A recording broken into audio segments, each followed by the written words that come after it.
So while shopping for an apartment, especially a cooperative, we want to be very mindful around the building financials.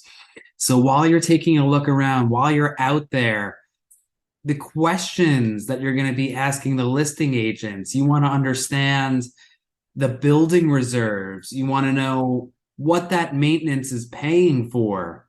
You want to understand, have there been capital assessments recently, right? That's money that's called for that goes beyond your monthly maintenance to cover a building repair, say roof maintenance or boiler maintenance or local law 11.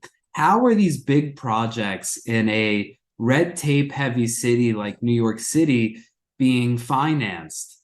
And a way to understand that and unpack it further is by having a look at the building financials and having a sense of what to look for within those financials. I think it's an item that certainly comes up with your attorney who's responsible for reviewing the financials and giving you his opinion on them. You, of course, could have an attorney look at them as well. But I think while you're on the purchasing journey, instead of guessing or waiting for that due diligence to arrive, you can request it from the listing agent. Me, as a buyer broker representing you, I can request that from the listing agent, and we can take a preliminary look at it to just understand what the financials look like. And why do we do this? We want to have a level of predictability for what your maintenance will look like. So items that I'm thinking about are the percentage increases year over year on your maintenance. Okay, let's look at the last 5 years. Have there been 7% jumps each year? That would be abnormal. Typically, they should fall in that range of 2 to 3%, where the maintenance will generally keep up with inflation. I know inflation's been higher the past year or so, so maybe we'll see slightly higher bumps to accommodate and counteract that. But we want to have a sense of that. We want to have a sense of whether or not there were assessments and additional money outside that's been raised outside of your maintenance. And we want to know what the reserves look like. So I think it's very useful, and I want to share my screen to help you understand what these typically look like and things that I want to just document and understand from the onset. So this is your balance sheet. And one item that I'm paying close attention to is the reserve fund. You can see here for 2019, this was over $1.5 million, which to me signals that if there's a big capital improvement coming up, I know that this building actually underwent mitigation for asbestos as it related to the copper piping and the risers that provided water for the HVAC units. It's a really big project. Probably hundreds of thousands of dollars are spent updating the piping, which is something that's happening across all post-war buildings right now. Those built in the 1950s and 60s, a lot of them are hitting that age where these risers need to be upgraded. So just paying attention to that reserve fund right here is paramount. I think a building that has over 100 units, ideally you want to see at least $700,000 or $800,000 in reserves there. Think of it as your rainy day fund. And what you're doing is you're saying to yourself, okay, well, that reserve fund exists, so the likelihood that there will be an assessment that goes beyond the quoted maintenance should be lower. Another item that I've been paying attention to a lot lately has to do with the commercial rental income and the revenues. So we are in a situation where knowing whether or not the co-op controls the building's commercial space on the ground floor is really important. And the reason why is because during COVID, there were obviously a lot of vacancies that came about. Furthermore, with this vacancy, there's sometimes the need to assess money, because if there's a vacancy and the co-op is relying on that income and it's no longer there, that's an issue. I'm also thinking about it in the context of how we're moving away from brick and mortar retail to more and more online shopping. So if there is like I've seen something at 200 East 74th Street as an example, a gigantic Dwayne Reed or Walgreens on the ground floor that occupied 10,000 square feet. If you're looking at the financials and you see that a lease is coming up, then you need to have a feel or a sense if the building owns that retail space, whether or not they're in control of that lease being renewed, especially if the building relies on that income to keep the maintenance where it's at. Otherwise, you might be assessed. So just jumping here into this section, okay, commercial leases. This is where you have documentation on what the revenue is going to look like over the next several years.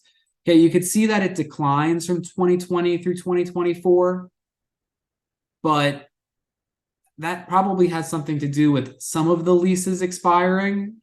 Clearly, it looks like a few of them are running through 2024. So I look at this as a good indicator that there is substantial income coming to the building, and you're able to find out more once you actually have a contract out what the exact status is on each of those leases. So that's another item I'd be paying attention to within this document. Okay, another area I'll look at is the revenue that's being generated year over year and where that money is coming from. Okay, this is your statement of operations.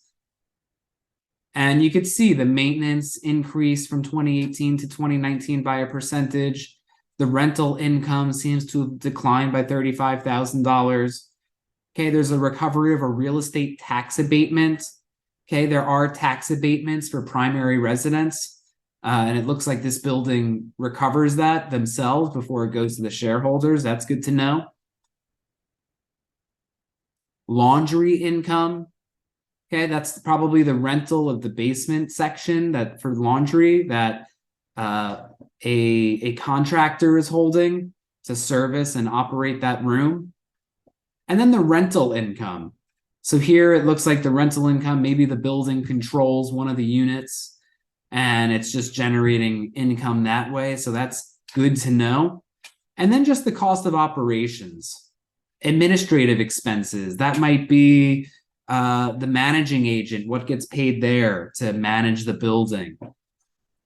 The operating expenses, right? That's like the cost of heat. That could be the cost of the staff that's employed. Okay, the staff usually makes up a pretty big percentage of the maintenance. The real estate tax at 2.27 million. Okay, you can see generally your real estate tax usually represents about half of the maintenance, which seems to be the case here. Okay, your mortgage interest and then corporation taxes. Okay, the goal on these finances is not for the co-op to be making a crazy profit. You want it generally to be evening out where you're just seeing the revenues largely cover the cost of operations, and mostly you want to see a break even, maybe with a little bit of that money being chipped into the reserve fund.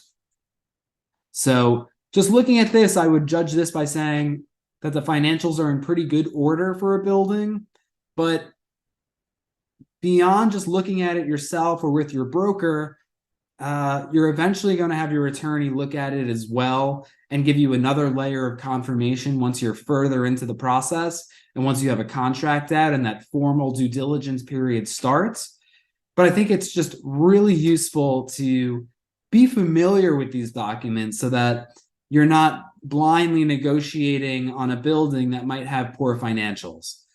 I'd say on the whole, across of most of the buildings that are minimum of 100 apartments, say Upper East, Upper West Side, Chelsea, I think on those mid to large buildings, usually there's enough shareholders there that they should be in pretty solid position. But I think by reviewing it, it will give you some insight if there's a small reserve that maybe the building prefers to assess. Okay, along Park and Fifth Avenue, those buildings notoriously like to assess because the shareholder mentality amongst the uber wealthy is, I can manage my money better than the building.